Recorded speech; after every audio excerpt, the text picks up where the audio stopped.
আসসালামু আলাইকুম ওয়া রাহমাতুল্লাহি ওয়া বারাকাতুহু। আমি মুফতি আরিফ জব্বার কাসেমি।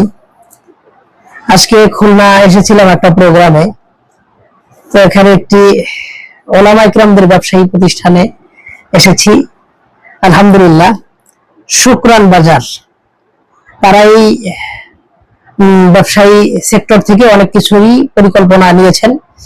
আগামীতে ইনশাআল্লাহ আরো বড় পরিসরে বিভিন্ন জিনিস তারা বাজারজাত করবেন। আপাতত তাদের এখানে শুধুমাত্র একটি পণ্য আমরা দেখতে পাচ্ছি, সেটা হলো মধু। বলা যায় সুন্দরবনের একদম অথেন্টিক ভাবে তারা সংগ্রহ করেন এই মধুটা। আর আমরা যারা ওলামা ইকরাম আছি বা দিন চর্চা করি, মুসলমান আছি, আমরা সবাই জানি বুখারীতে একটা হাদিস আসছে। হাদিস নাম্বার হলো 5431 নম্বর হাদিস। আন আয়েশা রাদিয়াল্লাহু তাআলা আনহা قالت كان رسول الله صلى الله عليه وسلم يحب الحلوى والعسل।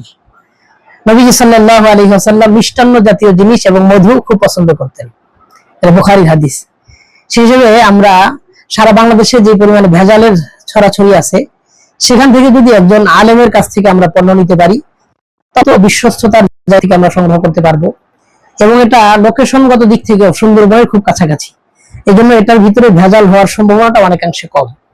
পাশাপাশি প্রতিষ্ঠানের কর্ণধার যারা আছেন ওলামায়ে কেরাম, তারা বেশ কিছু বিষয়ে প্রতিশ্রুতি দিয়েই এই ব্যবসা প্রতিষ্ঠানটার অগ্রযাত্রা শুরু হয়েছে। তার মধ্যে উল্লেখযোগ্য বিষয় হলো তারা কখনো মিথ্যা বলে ব্যবসা করবেন না, মানুষের কাছ থেকে জুলুম করে দাম রাখবেন না, এবং মিথ্যা আশ্বাস দিয়ে তারা মানুষের কাছে পণ্য বিক্রি করবেন না। পাশাপাশি ভেজাল জাতীয় জিনিস তারা কখনো মানুষের হাতে তুলে দিবেন না। এ ব্যাপারে একটা হাদিস আমি আপনাদের শোনাই। ওয়ান হাকিম ইবনে হিজাম রাহিমাহুল্লাহ قال, হাকিম ইবনে হিজাম থেকে বর্ণিত, তিনি বলেন, আল বাইয়ান মিনাল খিয়ার মা লাম ইয়াতাফাররাকা। ক্রেতা বিক্রেতা দুজন তার মজলিস ত্যাগ করা পর্যন্ত তাদের ইখতিয়ার থাকে বিক্রয়টা কন্টিনিউ করার অথবা বাদ দেওয়ার। এবং এরপরে নবীজি বলেন, ওয়া ইযা সাদাকা বুরিকা লাহুমা। ক্রেতা বিক্রেতা যদি সত্য কথা বলে কোনো পণ্য বিক্রি করে, তাদের ওই পণ্যের ব্যবসাতে আল্লাহ ভরপুর বরকত দান করেন। এবং নবীজি বলেন, ওয়াইন কাযাবা ওয়া কাতামা। তারা যদি মিথ্যা কথা বলে অথবা পণ্যের কোনো দোষ, জানা দোষ তারা গোপন করে, মহিকাত বারাকাতু বাইনিহিমা, তাহলে তাদের মধ্যকার এই বেচাকেনার বরকতটাকে আল্লাহ বন্ধ করে দেন। এজন্য হাদিসে অসংখ্য জায়গা থেকে অসৎ ব্যবসায়ীর যেমন শাস্তির কথা বলা হয়েছে, কিছু কিছু গুণাবলী বলা হয়েছে।